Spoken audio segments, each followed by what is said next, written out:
सिनापाली अणसर सारी गतकाली श्रीजीव नव यौवन दर्शन पर आज सिनापाली शांति श्रृंखलार रथयात्रा अनुष्ठित होइछि। रथरे महाप्रभु दर्शन सहित रथ टाणिबा आखपाख अंचल तथा पड़ोशी छत्तीसगढ़ अंचल आसिथिबा श्रद्धालुओं प्रबल भीड़ देखा मिलता।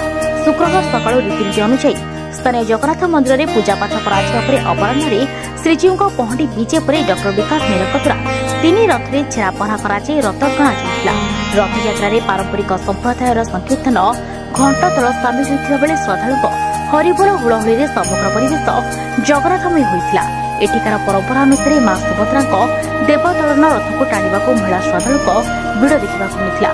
सूचनायोग्य जे पुरी गजपति द्वारा सिनापाली भव्य जगन्नाथ मंदिर प्रतिष्ठा दिन ठारू एठारे आकर्षण तीनोटी रथ टणा सहित श्रीक्षेत्र रीतिनीति अनुसार श्रीजीव समस्त कार्य संपन्न कर रथयात्रा प्रबल भिड़ को देखि मंदिर कमिटी और स्वेच्छासेवी तरफ विभिन्न स्थान में पानीय जल प्राथमिक चिकित्सा आदि व्यवस्था कर ब्लॉक अंतर्गत ब्राह्मणपड़ा पथिलपड़ा साकुमफाड़ी हाथीबंधा सिंगछर केन्दुमुंडा चलना गुर्ला टिमनपुर जामगा गोंदाभाड़ी बरंगा गंभारीगुड़ा अरसापड़ा आदि ग्राम में श्रृंखलार सहित रथयात्रा संपन्न होता जमापड़ी। नुआपड़ा जिलूर परिवेश मेहर रिपोर्ट सबुदिन।